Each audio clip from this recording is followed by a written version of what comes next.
राधे राधे प्रिय भक्तों। जिंदगी में हर किसी को कुछ बड़ा बनना होता है, लेकिन हर कोई बन नहीं पाता। फर्क किस बात का पड़ता है? फर्क सिर्फ दिनचर्या का पड़ता है। जिस बच्चे की दिनचर्या मजबूत होती है, उसका भविष्य अपने आप चमकने लगता है, और जिसकी दिनचर्या अस्त व्यस्त हो जाती है, उसकी बुद्धि भी बिखर जाती है, ध्यान भी भटक जाता है, और सपना धीरे धीरे धुंधला पड़ने लगता है। इसलिए यदि तुम सच में चाहते हो कि पढ़ाई जीवन में चमके, याददाश्त तेज हो, फोकस बने और तुम अपने माता पिता का नाम रोशन करो, तो तुम्हें सबसे पहले अपनी दैनिक जीवन शैली को सही करना होगा, क्योंकि दिनचर्या ही वह चक्र है जो इंसान को या तो राजा बना देती है या साधारण बना देती है। सुबह का समय हर स्टूडेंट का सोना होता है। जो छात्र सूर्योदय से पहले उठ जाता है, उसकी बुद्धि का द्वार खुलता है। ऐसा नहीं कि ये सिर्फ कहने की बातें हैं, ये सच है। सुबह का वातावरण शांत होता है, दिमाग बिल्कुल फ्रेश रहता है, और आंखों के सामने कोई शोर, कोई दबाव, कोई परेशानी नहीं होती। जब तुम उस समय पढ़ते हो तो दिमाग एक एक शब्द को पकड़ता जाता है और स्मरण शक्ति बहुत तेजी से काम करती है। तुम खुद देखना, सुबह उठकर पढ़ने से जो याद होगा, वह दिन भर पढ़ने पर भी उतना याद नहीं रहेगा। इसीलिए कहा जाता है, स्टूडेंट के लिए सुबह का समय ज्ञान का ब्रह्म मुहूर्त है। लेकिन केवल सुबह उठ जाना ही काफी नहीं है। दिन की शुरुआत कैसी होती है, यही पूरा दिन तय करती है। जागने के बाद यदि तुम मोबाइल पकड़ लेते हो, तभी तुम्हारी ऊर्जा गिर जाती है। इसलिए उठते ही चेहरे पर थोड़ा पानी मारो, 2-3 मिनट गहरी सांस लो, अपने मन को शांत करो और अपने आप से कहो, आज का दिन मेरे भविष्य को बनाने के लिए है। देखना, इस एक वाक्य का असर तुम्हारे पूरे दिन पर पड़ेगा। फिर पढ़ाई पर बैठो।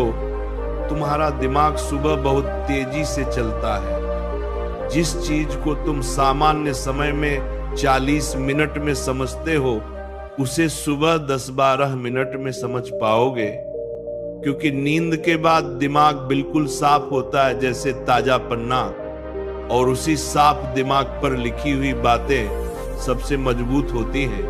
मगर यहाँ सबसे बड़ी बात आती है, कितने बजे पढ़ाई करनी चाहिए? तुम्हें पता है? इसका कोई एक जवाब नहीं होता, बल्कि शरीर की घड़ी पर निर्भर करता है।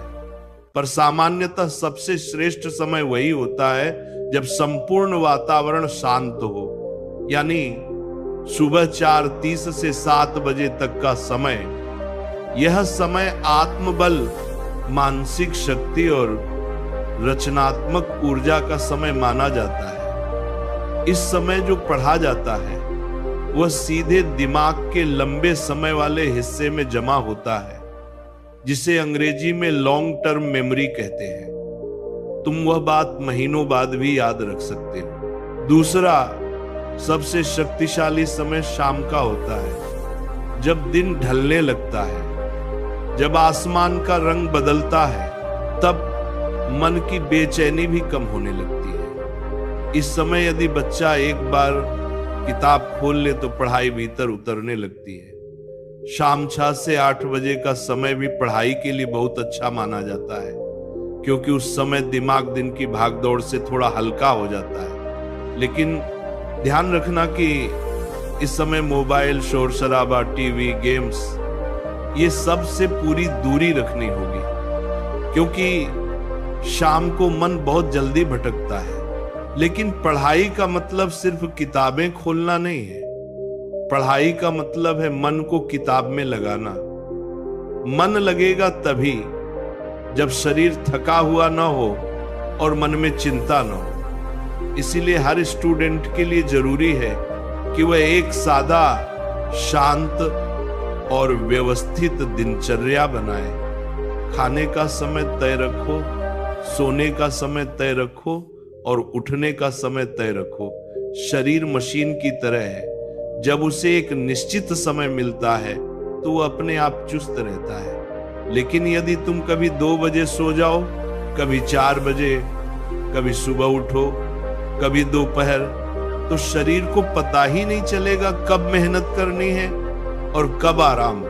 और ऐसा स्टूडेंट कभी भी अपनी पूरी क्षमता का उपयोग नहीं कर पाता। दिन के समय पढ़ाई कम प्रभावी होती है, क्योंकि दिमाग पर बहुत सारी जानकारी और गतिविधियां जमा हो जाती हैं। परिवार का शोर, घर का काम, सामाजिक वातावरण, बहुत कुछ दिमाग को व्यस्त रखता है। लेकिन फिर भी यदि तुम्हें दिन में पढ़ना पड़े तो दोपहर 2-4 बजे का समय भी अच्छा माना जाता है, क्योंकि खाना पचने के बाद शरीर धीरे धीरे रिलैक्स होता है और दिमाग शांत रहता है। बस ध्यान रखना कि खाना खाने के तुरंत बाद पढ़ाई कभी मत करना, क्योंकि दिमाग सुस्त पड़ जाता है। एक बात और जो सबसे महत्वपूर्ण है दिनचर्या में अनुशासन।